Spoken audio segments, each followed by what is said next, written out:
Seja muito bem-vindo ao seu curso de psicanálise clínica. Sou o professor Rogério de Souza e vou estar aqui dando continuidade com você ao seu estudo sobre a teoria psicanalítica. Nós estamos trabalhando Carl Abraham, que é um dos teóricos freudianos. Nós já avançamos bastante na primeira parte da aula. Nós estudamos aqui que Carl Abraham ele se versou, quer dizer, ele pegou a teoria, ele levou muito para frente, falou bastante sobre melancolia, falou bastante sobre depressão, escreveu muito sobre o conceito de luto. Sendo ele um cientista, não havia nenhum assunto voltado para a psicologia e a psique e a psicanálise que não parasse ali nas anotações de Carl Abraham. Falou sobre a demência precoce, falou sobre o vício do alcoolismo, estudou também sobre a fenomenalidade dos sonhos, sobre a necessidade que nós temos de aprender a interpretar os mitos dentro de uma contextualização psicanalítica. Veio parar em seu consultório, em suas mãos, os casos de ejaculação precoce, falou bastante sobre a teoria da castração da mulher. Tudo isso aqui está na primeira parte da aula e nós chegamos no ponto do esquema de Carl Abraham sobre a evolução da libido.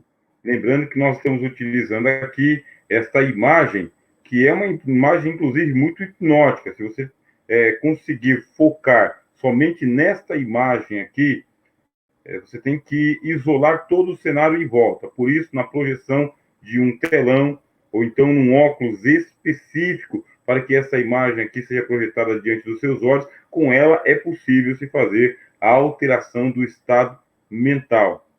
Permanece-se ainda de forma consciente, mas acessa-se o inconsciente. Nós estamos utilizando essa imagem justamente para representar o inconsciente, como ele está pulsante, tá bem? Ele é instintivo, ele é pulsante, e aqui, nessa imagem, nós temos a ideia da pulsação do inconsciente. E o Carl Abraham, ele vai falar sobre a evolução da libido, muito importante para a psicanálise. Nós revimos aqui as 5 premissas da psicanálise sobre o inconsciente dinâmico, a sexualidade infantil, o complexo de Édipo, a neurose do adulto sendo uma repetição da neurose infantil, o indivíduo adoece com a diminuição da capacidade de amar, tudo isso aí presente na primeira parte. Isso para nós chegarmos aqui neste ponto, que são as fases do desenvolvimento. Se você volta aqui, nesse quadro, revendo as 5 premissas da psicanálise, você vê, nessa última parte aqui, o indivíduo, ele adoece com a diminuição da capacidade de amar. Ponto 5. E no ponto 4, a neurose do adulto é a repetição da neurose infantil. É por isso que tanto Freud quanto Carl Abraham, eles vão dividir a infância do 0 até os 12 anos de idade. Isso aqui, para nós, hoje, ainda está subdividido. Quer dizer que a ciência da mente, a ciência da alma, ela já evoluiu bastante desde os primeiros psicanalistas até os nossos dias. A ideia é que lá no final do século XIX tinha a infância, a juventude e a idade adulta. Ponto. 3 fases. Nos povos mais antigos ainda, e até hoje predomina em algumas culturas, mas nos povos mais antigos ainda, a idade é dividida em 2 partes somente, que é a infância, que compreende até a chegada da puberdade, e depois a vida adulta. As tribos indígenas, dentro do interior da África, povos asiáticos da antiguidade, povos do Oriente da antiguidade, preparavam a criança até os 12, 13 anos de idade. Inclusive as meninas. As meninas que elas eram criadas para que a partir dos 12, 13 anos de idade já fossem entregues aos seus maridos e assim elas pudessem também já ter os seus filhos o quanto antes, tá bem? Isso aí faz parte da antropologia ou da antropogênese. Agora, com a evolução das ciências da alma, do pensamento, da psique, vai se acontecendo subdivisões. Quando chega no final do século XIX, ainda temos uma tríplice divisão, que é a idade infantil, depois a idade juvenil e a idade adulta. Hoje, nós temos aqui a primeira infância, a segunda infância, a pré-adolescência, que acontece aqui numa ponte com a segunda infância, a adolescência em si, aí nós temos a idade juvenil, e dessa idade juvenil pula-se para a maturidade. Essa maturidade, que ela é muito heterogênea, vai chegar até a senilidade. E a própria senilidade, ela tem também as suas subdivisões até chegar ao momento do envelhecimento absoluto, sabe? A senilidade, a ancianidade, e em alguns casos aí, os casos de caduquice, demência, velhice, dependendo da cultura, tá bem? Nós procuramos trabalhar com palavras que são mais eufemistas. As palavras são mais eufemistas, dá para se tratar melhor. Mas vamos aqui. Ponto 4 diz o que para nós? O ponto 4 diz que a neurose do adulto é a repetição da neurose infantil. E lá na fase infantil, do 0 aos 12 anos, existe aí estas 5 divisões. Primeiro, a fase oral, do 0 aos 2 anos. Depois, a fase anal, dos 18 meses, 1 ano e meio aproximadamente, até os 4 anos de idade. A fase fálica, você vê que a fase fálica ela começa lá na fase anal, pelo esquema que nós temos aqui. A fase fálica, que vai evoluindo dos 3 até os 7 anos. Depois vem o período de latência, eu já falei várias vezes aqui, para você manter anotado sobre o conceito de latência, aquilo que fica latejando, aquilo que bate dos lados, tá bem? Para passar para a próxima fase, que é o da patência. Então, aquilo que está latente e aquilo que está patente. Latente pelo lado de dentro e patente pelo lado de fora. E a fase genital, acima dos 12 anos de idade, quando a puberdade ela vai tirar a criança da sua fase infantil e colocar essa criança em contato com um mundo mais erotizado, um mundo mais adulto, um mundo de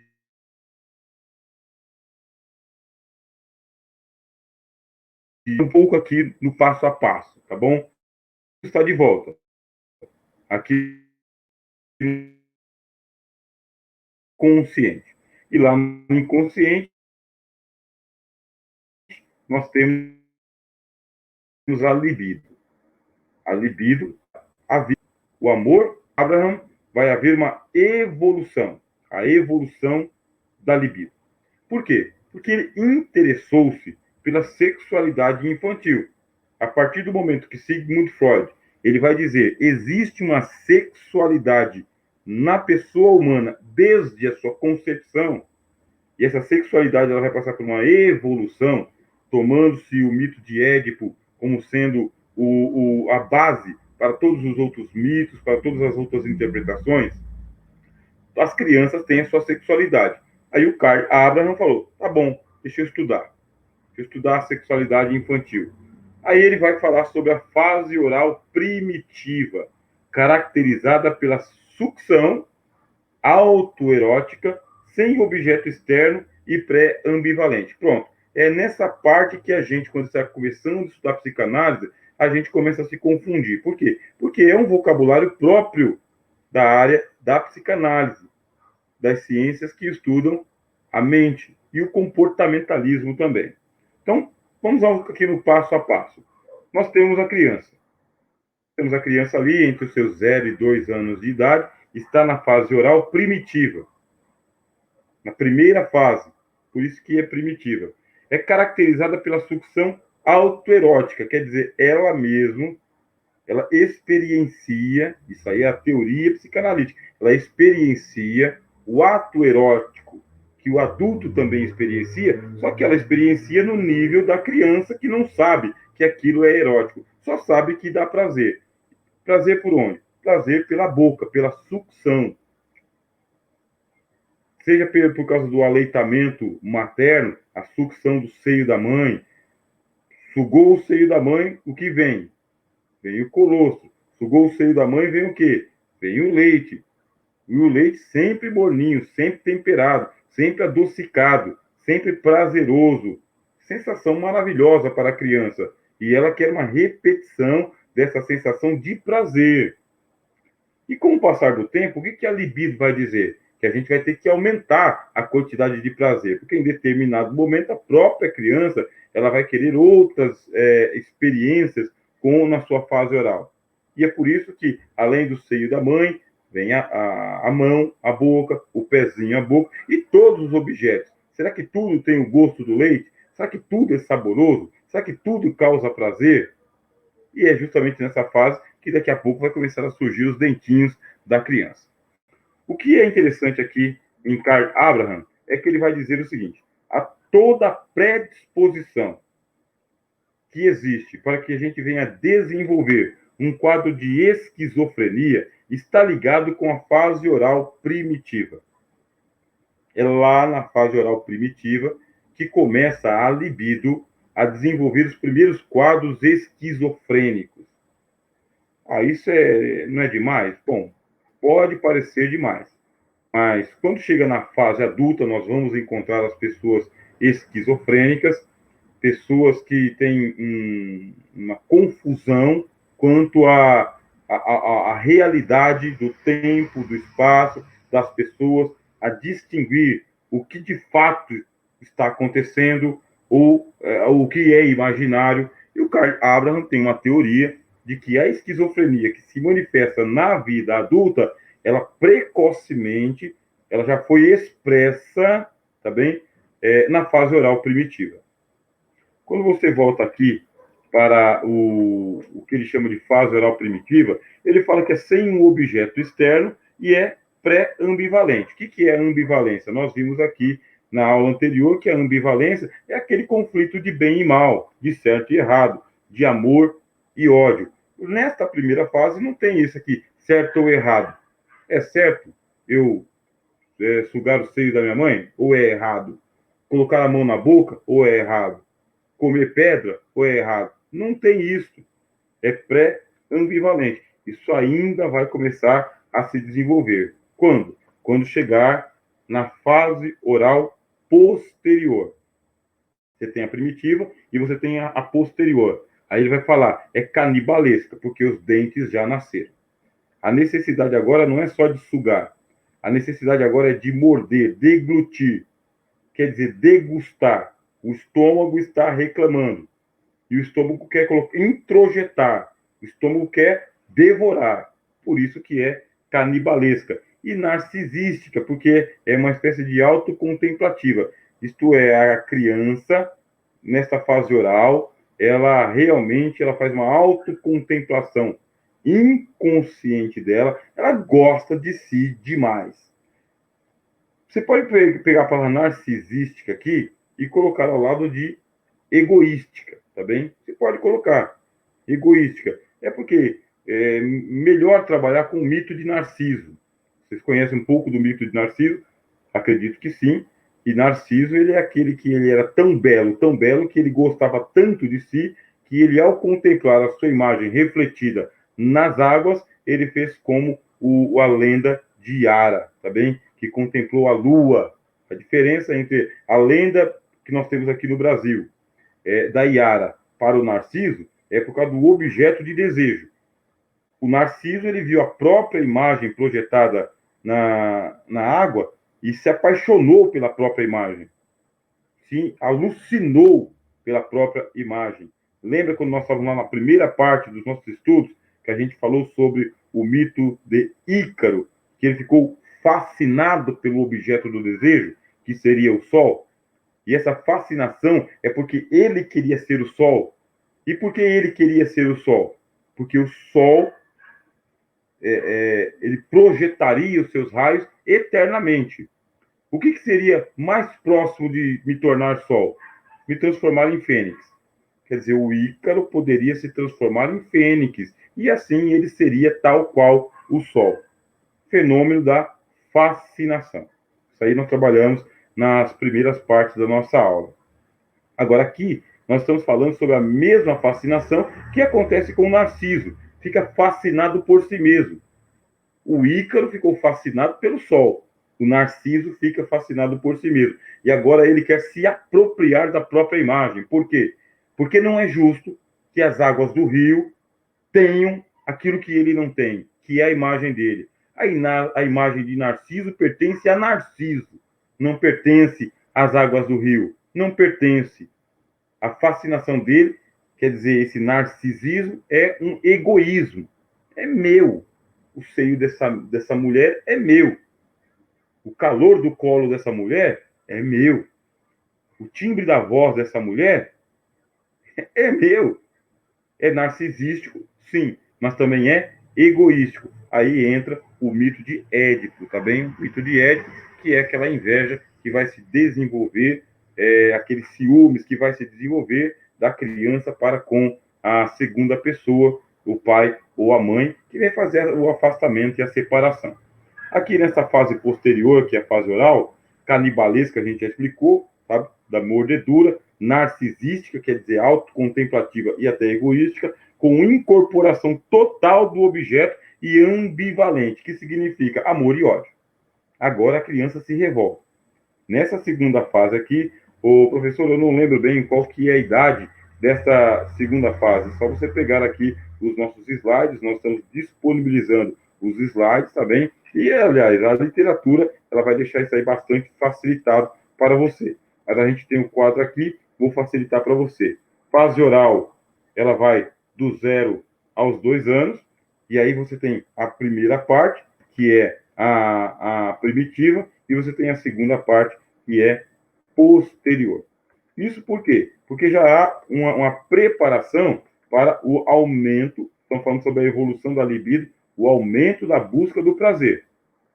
Essa criança, ela tem esse negócio da sucção, ela tem esse negócio da mordedura, ela tem essa predisposição à esquizofrenia, quer dizer, o negócio do que é real, do que não é real, é uma predisposição, não é esquizofrenia, tá bem? Esquizofrenia é aquilo que vai se manifestar lá na vida adulta, teoria psicanalítica, tá bem? Com incorporação total do objeto ambivalente, que é que tem amor e ódio. Quer dizer, tem revolta, tem as manhas, tem as gritarias, é a criança tentando não somente ampliar o espaço dela, mas manter a posse do objeto, tá bom? Então, amor e ódio, tudo isso aqui já está ali na fonte. E, tá bem? Muito importante, junto com o restante da teoria psicanalítica, é muito importante você manter aí o princípio da ambivalência fresquinho na mente. Ambivalência é a experiência de ter pensamentos e emoções simultaneamente positivas e negativas. Posso, não posso, quero, não quero, devo, não devo, amo e odeio, preciso que ele se aproxime, não gosto que ele se aproxime, para alguém ou alguma coisa. Não necessariamente é ontológico. Quando eu falo que é ontológico, é dizer de pessoa para pessoa. É ontológico. Não necessariamente. Pode ser de pessoa para coisas. Quer dizer, a minha mamadeira, a minha chupeta, a minha chuquinha, a minha coberta, o meu cobertor, pode ser objeto, pode ser pessoas, a minha mãe, o meu pai, a minha irmã, a minha tia, alguma coisa ou alguma pessoa. Um exemplo comum de ambivalência, exemplo também, é o sentimento de amor e ódio para uma mesma pessoa. Por quê? Porque a criança, isso no inconsciente, não vamos esquecer. Nós temos o inconsciente, nós temos o consciente, nós temos o pré-consciente. Tudo está sendo formado. A consciência, ela está filtrando aquilo que vai ficar e jogando para o inconsciente aquilo que não vai ficar. É uma disputa. E nessa disputa, a mesma mãe que traz prazer, que traz conforto, que traz satisfação para a criança, essa mesma mãe também, ela é aquela que causa o ódio na criança. Mas é ódio mesmo. É ódio mesmo, e aí chega-se a pensar o seguinte: algumas crianças que mordem o bico do seio da mãe já estão fazendo isso expressando a sua raiva. A sua raiva. Inconscientemente? Não, conscientemente. Já é conscientemente. Ela sabe que ela está causando dor na mãe? não do jeito que a gente agora sabe, né? Mas a criança, no seu nível de consciência, sabe que está causando alguma dor na mãe, ou que ela está, no mínimo, tá bem? Impulsivamente, passando o recado dela da ambivalência. Tá bom? Bom, espero que vocês estejam aí entendendo melhor as nossas explicações. E por quê? Porque o Carl Abraham ele vai dizer que nesta fase aqui oral secundária existe uma predisposição para a melancolia. Aquela melancolia que vai se manifestar a partir da fase do adolescente, do jovem e do adulto, ela está predisposta nesta fase oral, que está muito ligada aí com o canibalismo, está muito ligado com o narcisismo. Teoria de Carl Abraham, tá bem? Quer dizer, a pessoa não ficou melancólica à toa. É porque ali, naquele momento, o que aconteceu com ela? Houve um recalque da libido. A criança pode recalcar ou sublimar os impulsos da libido na fase oral. E na fase oral tem muita repressão, bastante recalque. E o consciente e o inconsciente da criança que está sendo formado naquele momento ali, nessa disputa ambivalente, o que é que eu vou recalcar? Como se fosse um diálogo, ou um acordo, ou um contrato entre as partes, ou uma disputa mesmo. O que é que eu vou recalcar e o que é que eu vou sublimar? Os recalcados, esquizofrênicos, tá bem? Eles têm a tendência, de acordo com Carl Abraham, a se tornarem, quando adultos, quando vão se tomar posse da sua pessoalidade, da sua individualidade, da sua responsabilidade, esses recalcados esquizofrênicos, tá bem? Ou quando a esquizofrenia ela é recalcada na fase oral, tá bem? Na idade adulta se torna agressivo ou aproveitador, invejoso e ambicioso. Quer dizer, isso aqui predomina, porque foi recalcado lá embaixo, lá na primeira infância e na fase oral. Se for sublimado, quer dizer, se a esquizofrenia ela for sublimada, se os impulsos dessa primeira fase, a fase oral, forem sublimados, aí a criança, o adulto, ou o jovem, ou adolescente, tem muita tendência a se tornar melancólico. Quer dizer, tem um olhar muito pessimista para a vida, muito desiludido, e aquele negócio de não suportar a solidão, não sabe lidar com a solidão. Toda aquela primeira fase, que é a fase oral, já é uma preparação para a fase sádico-anal, expulsiva, com amor parcial pelo objeto, com incorporação ambivalente, trocando em miúdos aquele prazer que a criança estava experimentando na fase oral, já não mais satisfaz ela na fase anal. Agora, o estímulo erótico ele vai evoluir para a fase anal, quer dizer, aquele ato que a mãe veio praticando de limpar a criança durante 2 anos, veio estimulando a criança para que aquele prazer ele vá migrando ou vai flutuando, ele vai evoluindo da boca para o ânus. Fazer cocô, ela gosta de fazer cocô. Brincar com cocô, ela gosta de brincar com cocô. Levar o cocô à boca, ela gosta de levar o cocô à boca. Tem o mesmo gosto? Dá o mesmo prazer que o leite e os outros objetos? Não. Só que tem aquele que é pré-ambivalente e aquilo que é ambivalente, tá bem?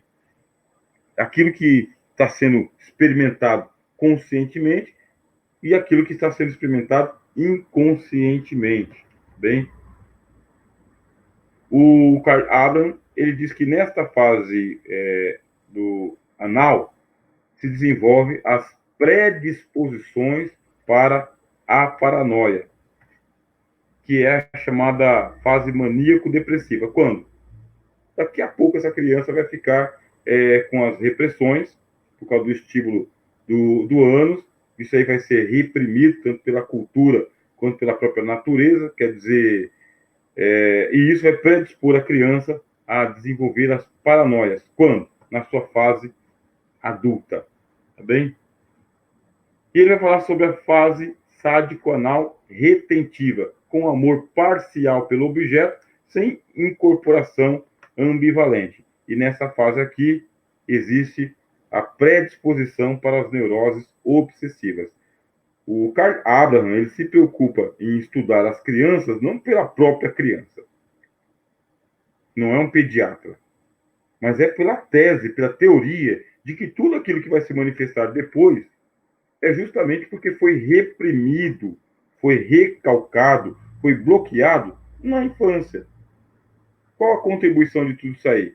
Deve não reprimir, deve não recalcar, deve não educar a criança, quer dizer, deve deixar ela ficar comendo cocô, é isso mesmo? Deve deixar ela ficar chupar chupeta o tempo que ela quiser, chupar o dedo o tempo que ela quiser, deve se ampliar o máximo de tempo de amamentação dessa criança ou não? Sim ou não?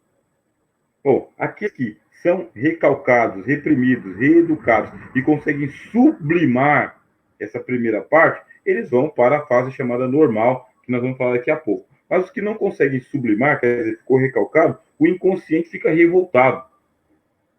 Tem que ser resolvido naquela fase? Tem que ser resolvido naquela fase. Por quê? Porque senão o inconsciente ele vai guardar aquela memória, vai guardar aquele fato, vai guardar aquele recalque e depois ele vai expulsar.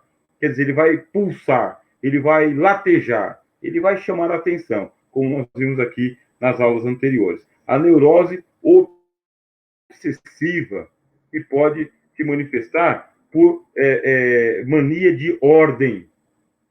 Sabe aquele negócio? Tudo em ordem, tudo muito simétrico. A pessoa não consegue conviver num ambiente desordenado, desorganizado. Ela tem a mania de pôr tudo em ordem. Ela fica neurótica. Neurótica. Ela não consegue se relacionar com o mundo. Afinal de contas, o mundo não é simétrico, né? Tem uma coisa na vida que é assimétrico, é o mundo. Se tem uma coisa que é desorganizado, é a natureza em estado de natureza, sem os artifícios, sem a tecnologia. Como que as pessoas vão viver em um mundo desorganizado e caótico? Mania de limpeza, uma desconfiança de tudo, de todos, uma obstinação por um objeto ou por uma pessoa e a valorização da posse, o sentimento de posse. Dava para você imaginar que esses adultos, crianças, e essas crianças já esquizofrênicas, dá para você imaginar, olhando, vendo essas crianças correndo de um lado para o outro, já é um observador, você vai para o espaço público e ali, ajuntando bastante também da psicologia com a psicanálise, já dá para perceber quais são as predisposições das crianças pelos seus comportamentos. Vamos correr? A fase genital inicial fálica, com amor objetal, não genitalizado e ambivalente. Agora a criança, ela percebe que o dela é diferente do outro. E essa curiosidade que é gerada nas crianças, ela é impulsiva.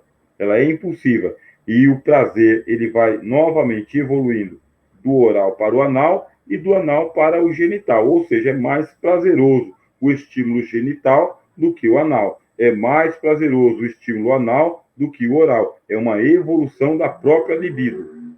Deixou de ser prazeroso o oral? Não. Deixa de ser prazeroso o anal? Não. Deixa de ser prazeroso o fálico, o genital? Também não. Por quê? Porque vai ter uma comutação de prazeres. Vamos lembrar, ó, a libido, ela quer vida, a libido, ela quer amor, e a libido, ela quer a realização final, que seria a morte ou a extinção. Estamos na fase do quê? Do amor. Vai haver uma comutação. O que é essa comutação? Quero prazer oral, anal e genital. É isso que a libido quer. Todo o prazer em todas as áreas erógenas. O Freud, o freudianismo, essa psicanálise freudiana, ela não vai abrir mão da ideia de que nós somos uma libido primitiva que vai da potencialização até a atualização, até a máxima explanação, tá bem? Não vai abrir mão. Agora, o Karl Abraham, ele vai associar esta fase aqui, que é a fase genital inicial, ele vai associar as crises de histeria. Adultos que se tornam histéricos é porque nesta fase aqui, que foi a fase genital inicial, foram recalcados. Tira a mão daí, menino, tira a mão daí, menina, aprende a sentar, não põe a mão aí, o que você está fazendo, a vergonha, o pudor e o recalque. E isso aqui predispõe o adulto a ter crises de histeria, que nós já explicamos aqui nas aulas anteriores, o conceito de histeria. O assunto ainda continua em voga para ser estudado, tá bem? A fase genital final, ela é caracterizada pelo amor objetal, livre do conflito ambivalente. O que isso significa? A criança cresce. Ela passa do 0 até os 12 anos de idade nessa ambivalência de amor e ódio, pode, não pode, pode, não pode. E algumas coisas ela vai sublimando e outras coisas ela vai recalcando. Quer dizer, o assunto não foi resolvido, vai para o inconsciente. O assunto foi resolvido, fica no consciente de uma maneira sublimada, tá bem? E isso aqui faz com que a nossa criança ela esteja preparada para ir para a sua adolescência e ali ela ir para a fase chamada normal. É normal. Agora ela já é um ser social e sociável, comunicativo e comunicável, que sabe abraçar e sabe se afastar do abraço, que aprendeu um monte de coisa durante seus 12 anos de vida, mas tudo isso na fase infantil. Aquilo que não foi resolvido está no inconsciente. Estando no inconsciente, vai voltar de uma maneira patológica, vai voltar de uma maneira psicossomática, vai voltar de uma maneira fenomenal. Bom, aqui para a gente terminar, tá bem?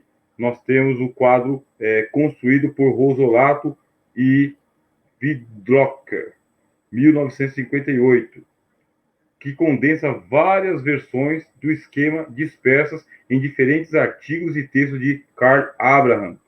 Você vê aqui as fases genital, fálica, sádico-anal, retentiva, sádico-anal expulsiva, oral canibal, oral sucção. De cima para baixo foi o que eu falei. Aí você pega o mesmo quadro, coloca de baixo para cima. Aí vem o amor objetal, autoerotismo, narcisismo, incorporação, amor parcial, a ambivalência é o pré, sim e não, a inibição das pulsões, pode acontecer sublimação, escoptofilia, sadomasoquismo, homossexualismo e nojo, a ansiedade mórbida, o controle de inervação normal, conversão, as patologias normal, fobias. Pega esse quadro aí para você estudar um pouquinho mais dentro da literatura, tá bem?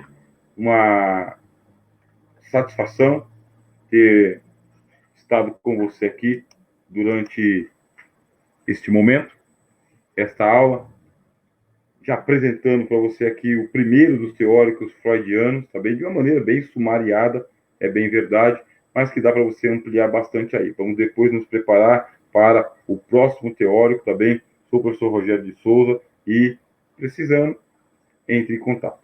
Satisfação.